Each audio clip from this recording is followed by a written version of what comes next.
New journey, let's go.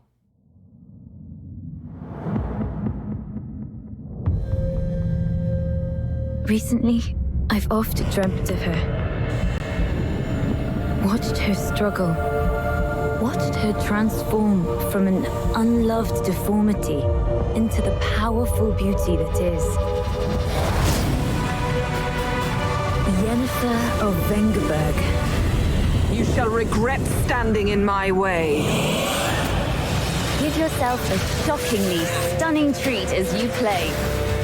Progress and unlock wicked new styles which let you customize Yennefer, as well as many other awesome vanities to collect.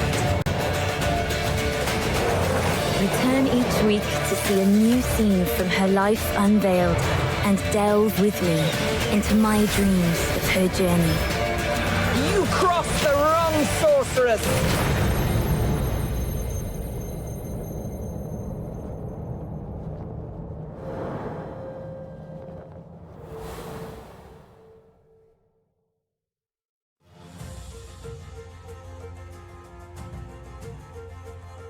So there you have it. New journey is upon us, and it is Yennefer's journey. So super cool here. We'll, I don't think they'll go with the traditional story. It'll be more of a comic book, but it'll be definitely the first of a trio, I'm assuming, from the main cast coming down the pipeline, with Yen being the first here. And so let's jump in game and go ahead and take a look at what we've got for the cosmetics on this journey. So as customary, I have bought the first 25 levels. Always nice to support developers when we can, when we enjoy the things that they put out. So that's what I've done here, and I'll go ahead and take myself out here so we can look at this from start to finish. So it looks like here's our base skin. Well done on the character model. So it looks like they got a little bit of the kind of the Netflix Witcher tie-in. I guess it's her backstory, whether Netflix kind of covered it more than the video games did. Yeah, a lot of, they're getting really good about getting into animated artwork and borders. So that's pretty cool. Like a little sorceress type hood. Like I said, I really am enjoying the animated and the thunder on the borders and icons. So it looks like a young Yen versus an old Yen. Obviously, gotta get her premium cards in there, and she does have some really good. Invocation is awesome card art. This is Conjurer, certainly awesome card art. So it'll continue to get more fantastic premiums out of it. So this looks like the Ravens type feathers there. So then the sorceress cloak.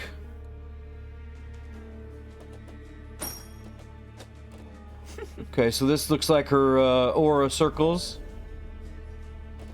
So we'll get Lady of the Lake premium.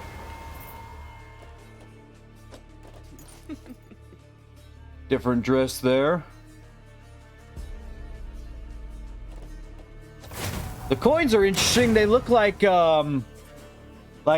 dried ink, or seals, I should say, on a letter.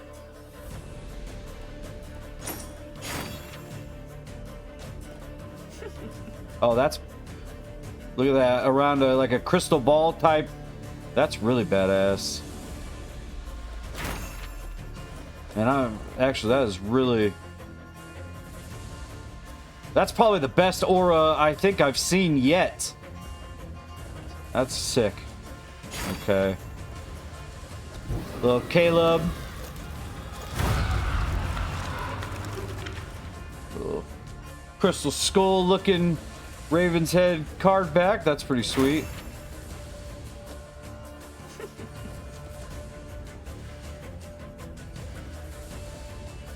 I'm trying to think about what her Witcher 3 costume was. Even the alternate outfit.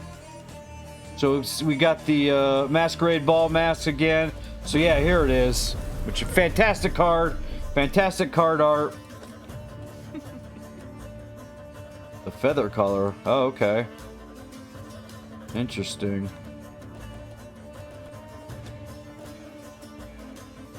Different type of dress. Again, the character models on these are really good.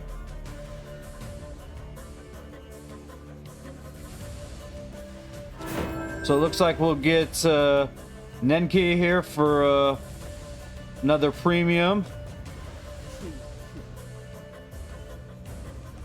Scarf. Oh, that's pretty. The crystal skull. The raven coin, or skull coin. A lot of conjuring.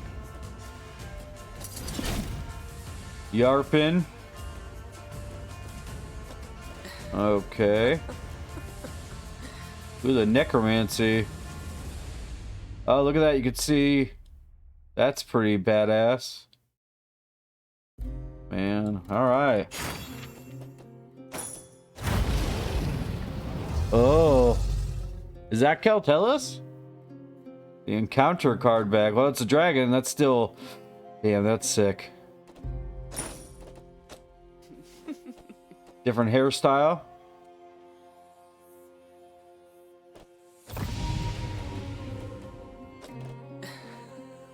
A distinguished, kind of still the second Masquerade Ball style mask. Another dark scarf here. Let's see. So the Violet Sorceress.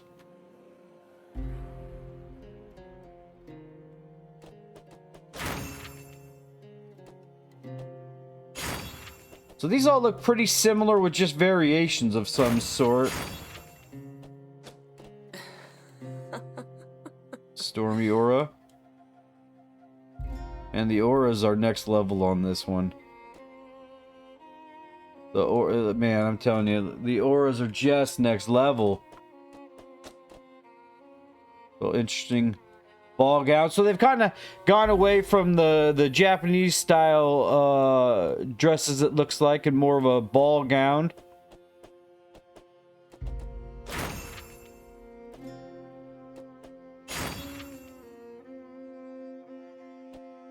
We get Cave Troll. The Ouroboros card back, huh? Interesting. And then... Ooh. Watch out now.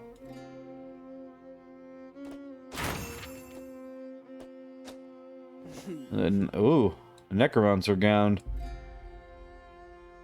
Interesting. So let's jump. So jumping into the character selection screen, let's see what we can unlock via quests for additional cosmetics. So this looks like the Ivory Light armor set that you can get for 40 games with the light armor set. Unlocked in Journey. So then the Ivory Battle armor, which can be unlocked with 40 games with the Battle Mage outfit. Alright. Then we've got the Golden White dress that can be unlocked with the ball gown for 40 games. Okay. Unlocked in Journey.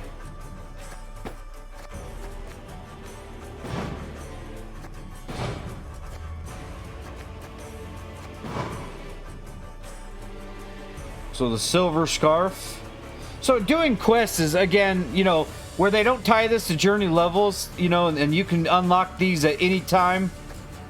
Certainly the way to go. So the spikes recolor. Just keep playing games with certain yen feature. Play 20 games with the Ivory Battle Mage. Interesting. Okay. So it's interesting to see how they've done the attachments.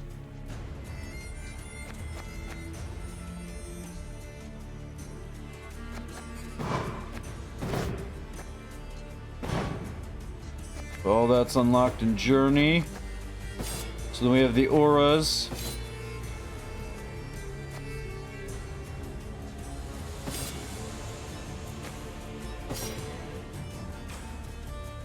Yeah, still the best one.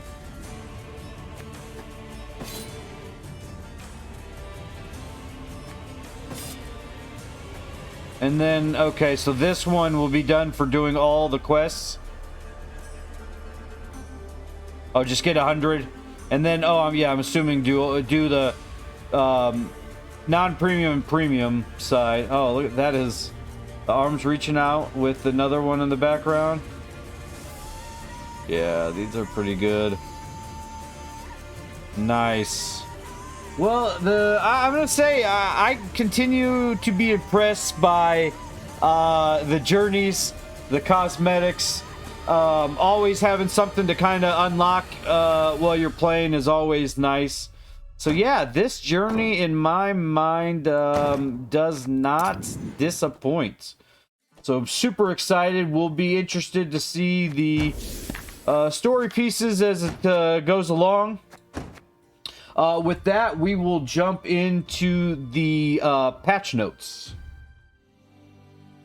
So diving into patch 8.2, and I am sure, like everybody was ready for this patch. As we all know, 8.1 came with updates to the game, but no balance changes. So I certainly think that a lot of people in the community, with anytime we get 2 months of the same meta, exceptionally when there's things in the meta that people don't like, they tend to not like that. But regardless, 8.2 is here. We're all excited about it, and it does look like a pretty solid balance patch. I know things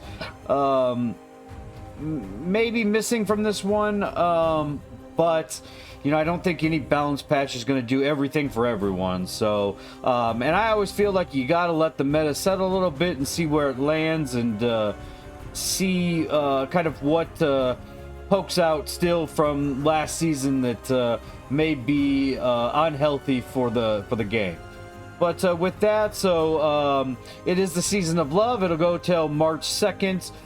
We are in update 8.2. Alzur's journey come to an end, and we have Yen's journey upon us. So I'll move this out of the way, and we'll just kind of go down here and look at each card as we go. So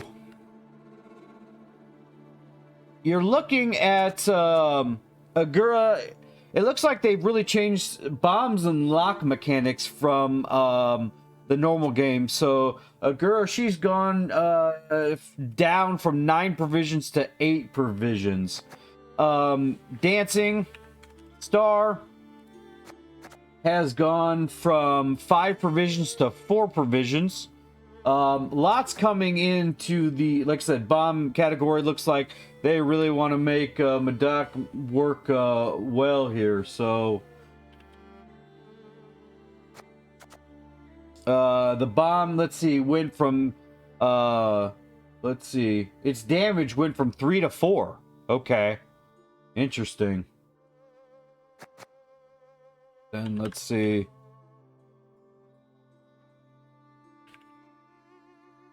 So another lock mechanic. So he went from 5 to 6 power. So he actually got a power buff from what we can see here. Let's go look at Maxi next. None of these look too interesting so far, except for the bombs. You know, the 2 lock cards will be nice, but I don't think they'll see too much more play. Maxi was probably the weakest card from The Witcher. I can't think of a card that I didn't see, but I didn't see anyone play Maxi at all. So having her provisions change from 6 to 5 might help her out. We'll see if she's introduced into any archetypes at all, but that will remain to be seen. So let's see.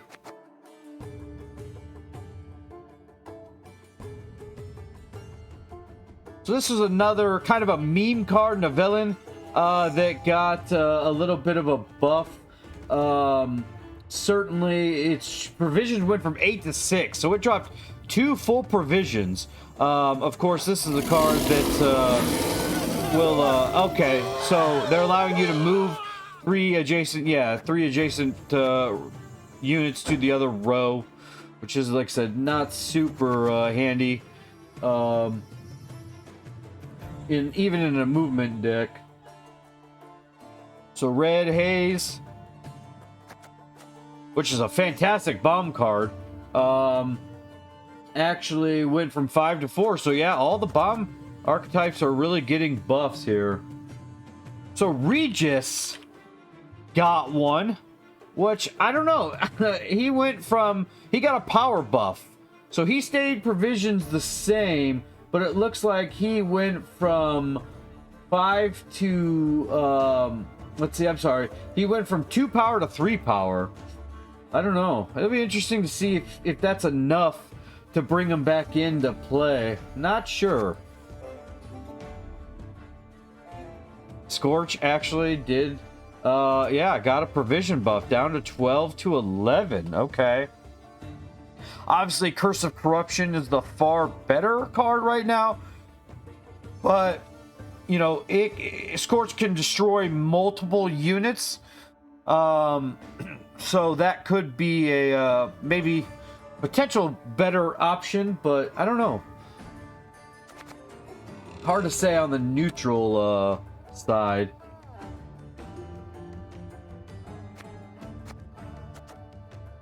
So, Vettermaker, let's see. Makar, I should say. Let's see, what he got. He got his power changed from 5 to 6, so he got a power buff. And his provision changed from 7 to 6. So now he's a 6 for 6 with his ability. Okay. Actually might work in like a Frost deck or another, you know... Maybe works with Madak a little bit. Interesting. Increases all row effect durations by 1. Decreases. Okay. Interesting. Interesting. This actually might see some play. Let's see.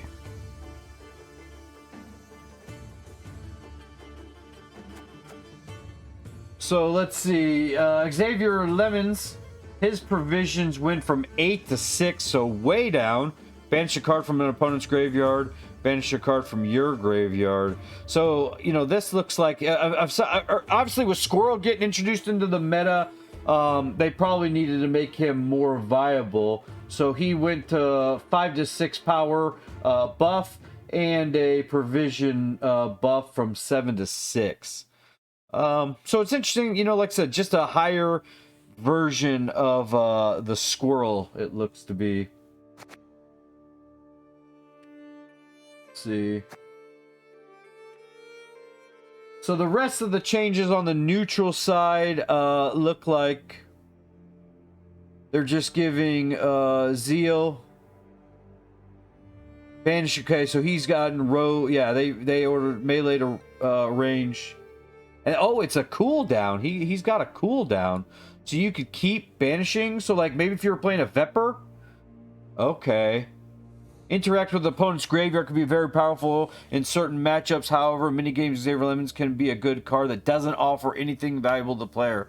So naturally, they'd like to mulligan. Since Xavier currently costs 8 provision, it feels pretty bad to use a mulligan on such an expensive card. That's why I've decided to make Xavier cheaper and more acceptable tech card, but also slightly less swingy and more active, so it gives opponents a chance. Okay, interesting. So yeah, we saw Yennefer Vegenberg. She'll get the provisions changed from 11 to 10. Usually when inside of a journey, on the character, they usually make her card, their cards a little bit better.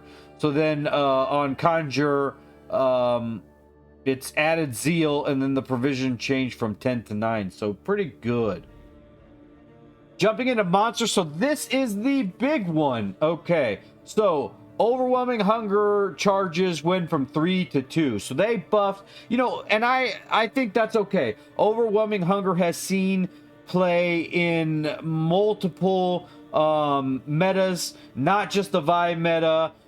It was powerful before Vi ever got introduced into the game. You're not seeing a lot of other monster abilities outside the meta, so I think this is one I'm certainly fine with. And its provisions was also bumped up a bit, so that's a pretty big change to Overwhelming Hunger. So for a long time, Overwhelming Hunger was very high in the win rate charts, even when Monsters was considered the weak faction. As a result, buffing old and adding new Death Wish cards was always a risky decision because those cards could be strong additions to an already strong deck. Additionally, Overwhelming Hunger makes the Death Wish card completely uninteractive without any setup, which is also very restrictive for us. This is viable in the past because very apparent with Vi joining the card pool.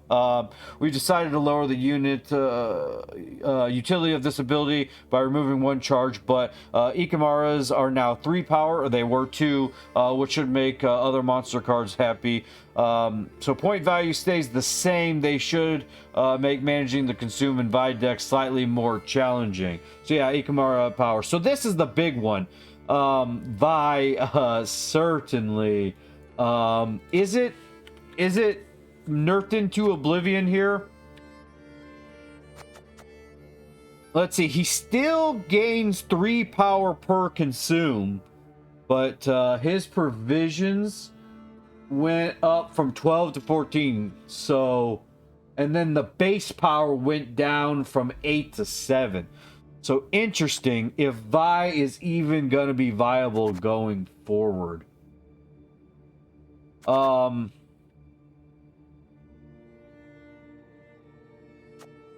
Let's see. Bridge Troll. So they did. This is part of them wanting to make Death Wishes better. So Bridge Troll went provisions from 5 to 4. Makes, like I said, maybe Urn of Shadows will actually be viable now.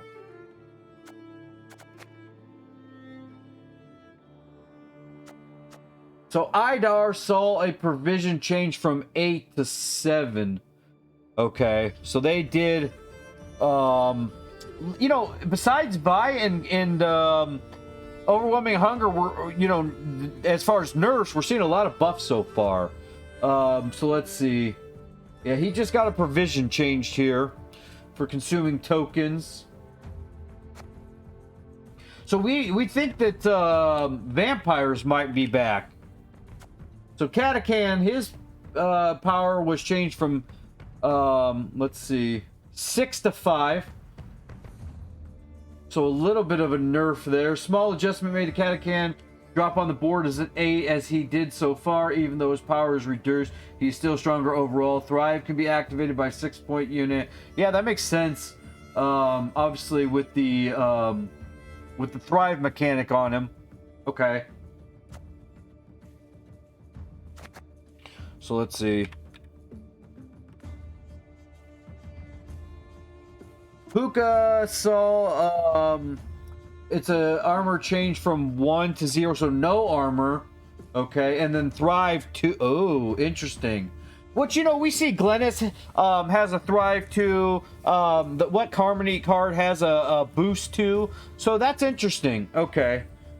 Old Puka's ability was meant to synergize with the card that didn't end up in the final version the way The Witcher. We decided to give it a try, but since Puka wasn't a very popular choice for your deck, we have a stronger version for you. So yeah, the Thrive by 2. Which would be interesting though. So if it's a 4 and then it thrives by 6, so then it has to hit 6, and then technically you need to wait till 6 before it'll hit an 8. Interesting. Okay. Like, you know, in other factions where something's boosted by 2, like Glennis, for instance, her cap to be boosted doesn't rise with it, but you know that's how the Thrive mechanic works. So interesting there. So Let's go look at Rot.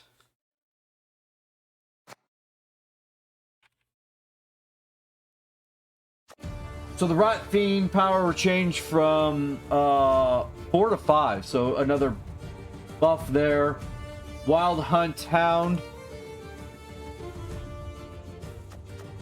Let's see. The Hunt Hound went from 5 to 4. Wow, a 4 provision card? That's pretty good. That's really good. Okay, so on to Skellige here. And let's see. Borkvar here. His Hunter card. Yeah, so the Borkvar Hunter, which you're seeing a lot of play in Lippy decks. His ability is now tied, so he's range locked. That's about all that happened there. Let's see. Fret. Okay, so Fret saw a power change from 6 to 7. Okay.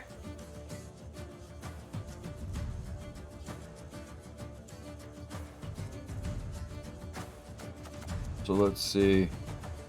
Giant Boar here. Range ability can now target allies. Provision change from 7 to 6. Okay, boost self by the amount of units damage. Okay, so his range row looks like he got a buff. Interesting. And then he got a provision buff down to 6 provisions. Let's see. This is what I think I saw that I really saw was... Let's see. Heal change from 3 to 2. Yeah, with the Bear Witchers, this was just so strong. By far the strongest scenario card, or location card.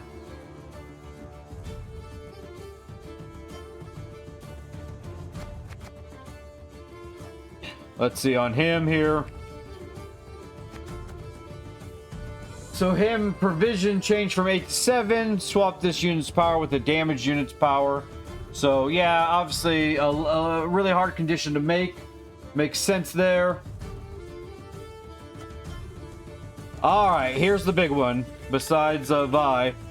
And that's Lippy. So Lippy, his power went from 4 to 3. Nobody cares about his power. His provisions went up by 1.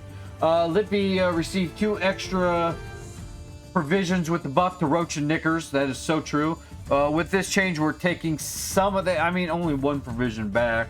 I still think Lippy's going to be extremely strong. I don't feel like that's necessarily enough to Lippy, but I know they want Lippy around. It's an interesting card. So Olaf, his power changed from... He's a 10 for 10. Boost Olaf by twice the amount he is damaged. Okay. Interesting. So he'll have an order, and you can self-wound him and then boost him. Makes sense. So he'll probably work in a Ursane Ritual deck. Self-wound warriors. Okay, so into Northern Realms here. And so it looks like Prince Maneuver they're trying to buff that. They're going to add Prince Maneuver 15 to 16. I think they really want to see Arch Griffin be viable. You know, I think Northern Realms is going to see probably the best deck now because, you know, Northern Realms Witchers doesn't see any nerfs. So I think that that's going to be still a strong archetype. But they definitely want to see Arch Griffin come back or be used at least. I don't think Arch Griffin was... yeah, it's just such a heatwave target, right? It'd be interesting, like, if, you know, this card got eliminated or Cursed of Corruption, if it would go into the graveyard and keep its boost, and then you could potentially renew it. Or, you know, I don't know, that'd be interesting on that side. But on the Arch Griffin, it's power change from 5 to 6, and then its provision change from 10 to 9. So, I mean, that's a power buff and a provision buff. Interesting. Still remains, I mean, it's probably worth giving the deck a try now. So on the Ranger here, they gave it formation. So you could put it on the front row and gain instant zeal to transfer all the boost from its deployability. Okay, let's see.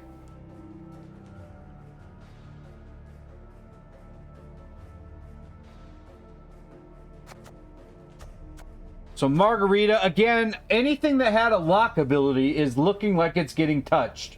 Let's see, power change from 5 to 6, provision change from 7 to 6. So we got a 1 point, so now 6 for 6, and it will lock a unit. So interesting there. Like I said, they really have seemed to buff locks this whole time. So the reinforced trebuchet, they just added crew to the trebuchet. Damage a random enemy unit by 1 instead. Okay. So, and then let's see. We've decided to give a small buff to the reinforced trebuchet and Alva pikemen to make them more in line with the new five provision engines. Okay, interesting. All right, on to Scoia'tael. Call of Harmony. Call of Harmony here. It looks like the provision bonus changed from 15 to 16. Okay. Yeah, they definitely might want to bring the Harmony archetype back to better. I know they reverted the Harmony nerf a while ago, so let's see.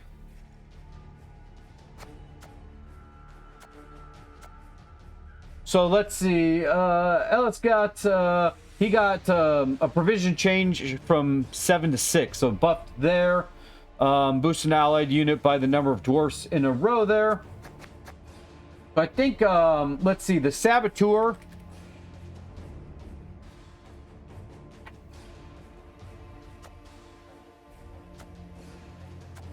Let's see, Saboteur got a power change from 3 to 4, so he got a buff. Lots of buffs, not a lot of nerfs. Interesting. Okay. Okay, so the Cat Witcher did get a nerf here. Okay. Adrenaline change from 4 to 3. Okay, so that's certainly a nerf, which I think is a good one. That card was very strong.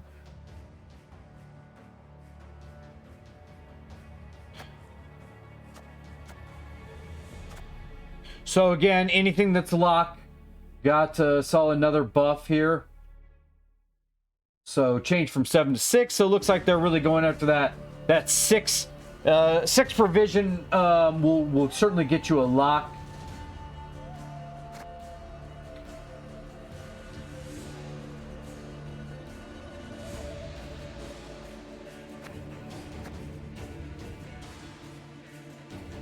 Let's see.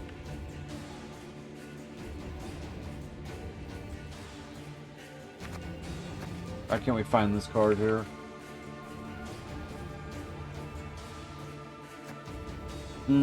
Well, Dana Mia bought the power. I'm not familiar with this power change from 6 to 7, but I'm moving on from that one. So, Liverith got an interesting. Looks like they might be trying to fix trap. You know, I was watching Spiro, and he mentioned that there's some bugs on traps and whatnot, so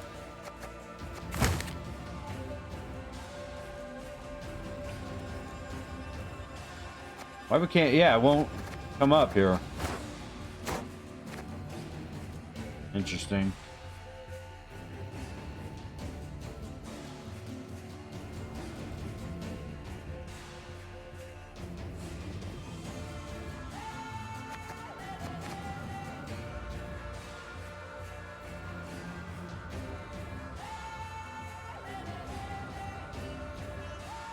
Yeah, I can't get him to come up. Interesting. Well, let's see.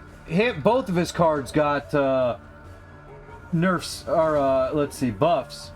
His power changed from 3 to 4 on his base card, and then his Gambit. Can we get Gambit? Gambit got... yeah, provisions from 13 to 12. Okay, interesting. So maybe trying to bring trap, but they haven't buffed any trap. Yeah, they haven't done anything to traps.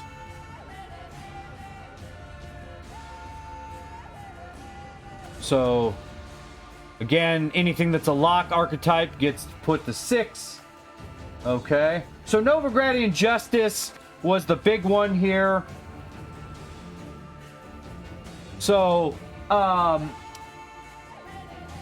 if you play a Bronze Dwarf or Crown Splitter from your deck, if you already control a Dwarf or Crown Splitter, also spawn on Cleaver's Muscle. So you now have to have a Dwarf on the board for this to work. And on the melee row. So Novigradian Justice became a mid-range card that is put into every single Squirtle deck and provides players with big tempo play as well as double thinning. We'd like this card to be a powerful tool for Dwarf Prime based decks and less so far from the ones. Therefore, we add an additional condition that needs to be met to unlock the full ability. You know, I think that's fair. I think a lot of the decks do. You know, there were certain decks that were just running Novigradian Justice and the 2 thinning dwarves, the volunteers, that if you could only play them through Novigradian Justice. But I think with Pyrotech becoming more prevalent and miners in there, I think that condition's still a pretty easy condition to meet. So then Vernacio's Commandos, let's see, they saw a provision change from 5 to 4. And the fact that you have to control only elves to see this engine go off, certainly I think that makes that a very, this is only strong in one deck type. So I think that's fine. Okay, so moving on to Nilfgaard. So Imprisonment, which was weak, is certainly seeing a buff to more provisions.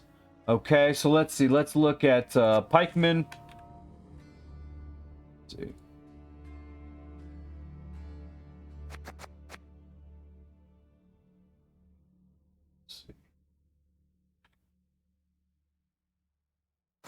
Okay, so let's see. The pikemen got bonded, damage a random enemy unit instead. So okay, so instead of doing the melee, so kind of like similar to the trebuchet, looks like there. So then okay, so of course, because we are buffing lock types, we've got to do Akez. Yeah, so he's obviously the 6 for 6 that he locks. Okay.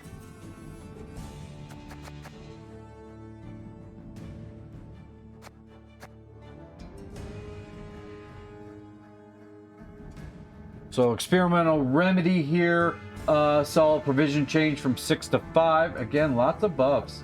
Lots of buffs. So let's look at mentor. Which I will tell you what, I thought Viper Witcher Mentor was pretty strong, in fact, but they buffed it. They gave it adrenaline charge from 2 to 3, so you can play this card 1 turn earlier to get the set power. Interesting. Man, I thought this was a really good card for 6 provisions. Okay. The Viper was certainly a meme card, but its provisions changed from 9 to 8. That could make that meme way more viable. Okay. Syndicate here.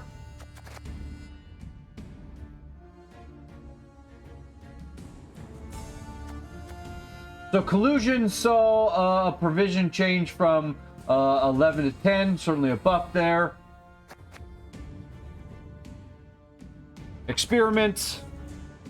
Failed experiment in particular saw a power change, so that interesting, from 9 to 10. But again, it's in the self-poison, didn't see a lot of play. That's fair. Okay. Fallen Rayla, adrenaline changed from 3 to 5. Wow. Interesting. Whenever you gain this card, I think had some good options, but that adrenaline ability sucked. This could, I mean, Syndicate needs the most help, right? It was no top players were using Syndicate, so I think, hey, bring it on. So Kurt, place a bounty on an enemy unit range or purify a unit. So Kurt, let's see, place bounty from, he's got a melee and range, which I do like the fact that cards have the melee range option. I certainly like that. His provisions went from 7 to 6, and then his power changed from 5 to 6. So again, this is probably in lining with the other lock types of other cards. So Louisa here, this was interesting. So you can on, let's see, tribute 3, you can gain zeal right away with the tribute. Yeah, we're removing some of the risk that comes with playing Louisa. Now her ability can be activated immediately as long as you're willing to pay for it. I really like that. I like them. I like being able to tribute into things. It's still zeal, it's still spending coins, so that's fair. So Abomination here on the Salamandra side. Let's see. Adrenaline changed from 4 to 6. Okay. Not too, like I said, I'm not super familiar with the self-poison archetype yet. You know, I don't think it's, again, this is why they're buffing it. Nobody really saw play on it.